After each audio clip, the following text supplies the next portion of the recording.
Hi, this is Crystal Harbins of Grassroots Marketing and PR. We are here today at the Total Health Show 2013. We're here with Maria Ringo, homeopath. Maria, we're here to speak with Maria a little bit about homeopathy, trying to get an understanding of what homeopathy actually is. So we're going to pose this question to you. What is homeopathy? Homeopathy is a 200-year-old system of medicine developed in Europe originally. It's a holistic medicine, and it's an energetic medicine. It works on a couple of very simple principles, like cures like and the minimum dose. So it's a little different than your conventional medicine in that as a homeopath, I'm going to look at you as a patient, as an entire person. So I'm going to ask you a lot of questions. The initial interview can take 2 hours. I'm going to want to know about your physical state, your chief complaint, your family life, your situation at home, your stress level, your job, your family history. I need to know physical, emotional, your whole life. What makes you you? And then I've got thousands of remedies in a database. We compare what you've just told me to this database, and we can then prescribe a remedy that will stimulate your own body to heal itself. So how do we find you? I'm at www.nthspt1.ca. We're here with Dr. Dana Colson, who is a very popular holistic dentist within the space. We're just here to ask her a few questions. So the first thing we want to ask you is the fundamental difference between holistic dentistry and traditional dentistry. Maybe you just want to answer, what is holistic dentistry for the mainstream who's not aware? Right. Thank you. Well, holistic dentistry looks at the mouth-body connection, and we look at material compatibility. We look at the concept of smiling and health and wellness. We look at how the smile and the positioning of the teeth affects our whole health and well-being, our airway, our breathing, our whole mouth-body alignment. There's a lot of different factors. The fact is that holistic dentistry brings out an awareness that perhaps is a little bit more intensified as far as how does the mouth really affect our body and our eating, our chewing, our smiling, our general well-being, and education. Education is key. If you can be well educated, you can make informed choices. And I love changing the paradigm about dentistry. Dentistry ought to be a fun experience where you go and you feel refreshed and you look forward to your dental appointments. And we also just want to get into if you have any everyday tips for maintaining a healthy mouth, if you have any tips that we can just do on an everyday basis. Okay, so my philosophy is that we ought to keep our teeth for a lifetime. And not only to keep our teeth, but to be able to have the most very beautiful smile till we're 120 years of age. And so it's not only having our teeth, but that they should look absolutely amazing the way your teeth look right now. Okay. So the goal is that we have to understand, A, how to brush, how to floss, and just the awareness of brushing. It isn't the toothpaste that necessarily does it. You can use salt and water, you can use toothpaste if you like the taste, but it's where you place the brush and how the cleaning is done. And that's number one. Number two, we must be aware that we do not grind and clench our teeth. And that is huge because that destroys our teeth, it cracks our teeth, it wears our teeth. And we want to keep our teeth healthy till we're 120. Number three, we have to think about the foods we eat. And I love raw food diets, but it's always about moderation. You can't just chew grains and nuts and expect that your teeth are going to sustain their position forever because it's going to overpower the teeth. And we also want to make sure we have quality restorations and minimum invasive dentistry. That's very, very important. And if you are a grinder and clencher, that you wear a bite plate at night that's specifically designed so that you do not grind and clench, you do not create tension in your muscles, you do not get headaches. People think headaches are normal. It's not. It's often about the mouth.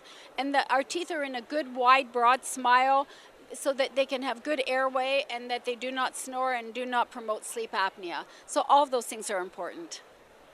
What is invasive dentistry? So minimally invasive dentistry means is that we can work in such a way that we can sustain and maintain the tooth structure in such a way that it can last you for a lifetime.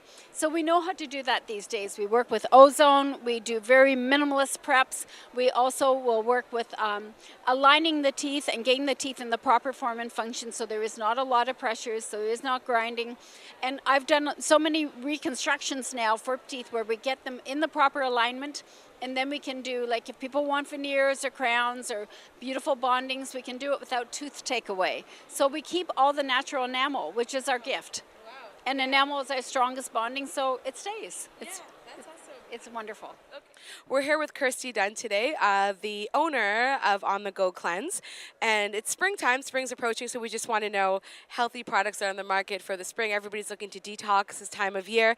We just want to know the concept behind the product and what made you formulate this product. Okay, well, cleansing should be incorporated into anyone's lifestyle, especially a nutritional cleanse. So we developed the most convenient way to get your cleanse, which is you don't have to make it, you don't have to worry about what you're going to eat. So basically we hydraulically press, fresh press all our fruits and vegetables into our bottles, complete a full nutritional system, and for convenience, we deliver it straight to your door. So what does the program entail? So the program basically, from start to finish, it will educate you on how to prepare for your cleanse, certain allergens, certain foods you want to remove from your diet, just so it's a very gentle, easy on the system cleanse. And then we help you transition into the cleanse. So day one, we tell you, if you're feeling like you need to eat, there's certain foods that you can eat on a cleanse, but certain foods you want to avoid. So then during the cleanse, there's a certain specific timing that you want to do the juices. Generally, it's about every 2 hours. So it's similar to if you were eating breakfast, lunch, and dinner with a few snacks in between, but you're supplementing that with the juices. That's awesome. And can you tell us a little bit about your history within the space of wellness and your background? Yes. I started out actually personal training. I worked with a lot of celebrities, Mario Lopez, and so I've really been in the industry for a while. So I've seen a lot of different diets, gimmicks, and really I've just been in the whole industry to educate and change people's lives, get them fit through natural nutrition. I trained a lot of professional athletes. I do a lot of stuff with Oxygen Fitness magazine. So really the juicing was something else to incorporate into a healthy, balanced lifestyle. We're here with author Joanna Infeld of Energy Worlds. So Joanna, we want to hear a little bit about this book, Gratefully Aging. Right. Well, the origin of that book is that as we age, a lot of people seem to think that that's not such a good thing and that they want to look younger and be younger. Whereas the whole premise of the book is to embrace the age that you are, whatever age it is. Because in a way, I mean, we are the wisest we have ever been. And as we grow older, we get wiser. And also, we are the youngest we will ever be. So there's a combination there of having the most energy that we will have, and also being the wiser. So our time is now. Okay. And how does energy, the world of energy, connect into the aging process? Well, very interesting question, because as one ages, and I wrote another book called The 7 Ages of Woman, where I talked about how we go through 7 ages in our lives, and I liken them to the 7 colors of the rainbow, being from childhood, being very intense, a lot of learning, like red, very kind of warm, get up and go. And then of course comes puberty, everything changes, we become interested in sex and in relationships, and then the era of responsibility where we go out into the world and establish ourselves in a career and in a home and maybe marriage, maybe children. And then comes midlife, which some people call midlife crisis. I call it midlife opportunity, because I think that is the time when we can really review our life for the first time seriously, because we've come so far and we see where we've come from, and we realize that if we keep going the same way, we'll get more of the same. So this is where a lot of people make a lot of changes, like change their career, change their second marriages, go traveling, do things that you didn't have the finances for maybe in earlier life, like a new hobby, start painting. Being creative becomes important in that midlife. And then of course the menopause years and old age. And I think each age brings with it a different energy, and we connect to those energies. And rather than being subject to it, we can work with it and make it the most. Rather than trying to be always younger, why not be the age we are, enjoy the challenges on the one hand and the benefits on the other. I definitely agree with that. This is something that that's not spoken about enough. I mean, we live in a society that's so crazed with like youth culture that that this message is kind of suppressed. So I like this message. I feel like I feel like it's important to everybody. Everybody should look forward to aging. Some of the points that you brought up in terms of like wisdom, regrouping, finding new things, always ever creativity. I think is very important. And how do you stay inspired? Well, I try to do something new every now and then. I don't keep going like sometimes old people, they say they always go to the same places and they meet the same friends and they talk about the same things. I try and do something new. I became a trainer like 3 years ago. I'm a personal trainer now at the age of 69, so pretty good. I'm really pleased with that. And I'm always looking to learn new things. So learning, I think, is a really important thing to keep you young. In my book, I also have some memory exercises, I think, to keep your mind going, because one thing that can happen is we lose our memory, but we don't have to. I think if you keep working with your memory and with even memorize a poem, how about that? I mean, to keep young. Sounds awesome. This is an amazing spring message. Spring is a time of, detoxing. It's a time of renewal. So, what would be your 5 tips for anybody for the spring? 5 tips for anybody for the spring. What a good question. Okay. Um, to believe in yourself, I think, because I think we have that inner voice that does tell us what we need to do and how we need to be. Look for something new to do, enjoy life, do something for somebody else, because that's always a good thing to do, because it shares whatever you have, share it. And listen. We've got 2 ears, one mouth, so listen to what other people are telling you, because the bit of wisdom that you need might just be coming to you today.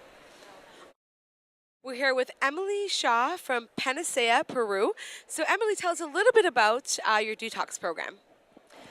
Sure. My program is based on something called Panchakarma, which is really the heart of Ayurvedic medicine. And Ayurvedic medicine is the natural healing system of India, more than 5,000 years old. And in Ayurveda, they consider detoxing the body to really be at the heart of health for both treatment of all body imbalances as well as prevention. So to prevent any body imbalances leading to disease or sickness, it's important to really clean out and detox the body once a year. And how long would you have to? How long is a detox program? When most people think of detoxes, they think of a drink or a shake that you're supposed to take for a few days or a week at a time with no food in between. How does the detox program work, and what is the length of it usually? We do 7 days and we do 10 days, and it's pretty full on. You're going to get a very thorough, deep cleansing happening from the body. There's lots of steps within the protocol, so there's definitely a detox drink that you're going to have, but you're also going to be making certain teas throughout the day, and you're going to be doing certain procedures throughout the day, and you're going to be cooking for yourself, which for me is really the heart of our program. Because if we provided you with the food, then you're really at a loss how to feed yourself afterwards and really for the rest of your life. So I provide very simple recipes for people that work for their particular constitution, and enables them to really understand what detox food, cleansing foods, simple foods do for their body and how to prepare them for themselves. So it's all about really self-empowering people to learn these practices so that they can continue to go on and share with their family, share with their friends, continue to give themselves as they feel fit forevermore. So lastly, I'm just going to ask you, it's spring, there are tons of detox programs on the market. What makes yours different from other detox programs before we wrap up?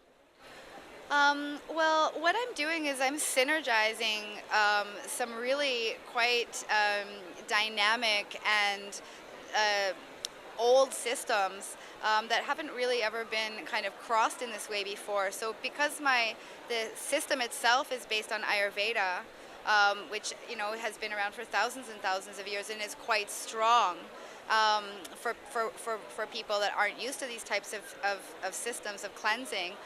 This has kind of been adapted to a sort of smaller, shorter version. It's still very intense, but unlike the traditional 28-day version, this is sort of a 7 to 10 day. And then because I'm based in Peru and I source from Peru, I'm sourcing my medicine from the Amazon, which is one of the most, potent, prana-rich, vibrant areas of natural medicine. It's the world's natural pharmacy. So what makes mine different is that I'm fusing these two sort of this ancestral knowledge of the Vedas, and then the like indigenous intelligence of medicine people from the Amazon. Oh, that sounds. Yes, yes. That sounds awesome. Now, lastly, how do people connect with you? Right now, they'd have to connect with me through my website, which is panaceaperu.com, and through contact. And I do different retreats with this program. Depends where I am geographically. Still doing detox programs actually in Peru, but we're going to be planning one for Toronto in the next little while.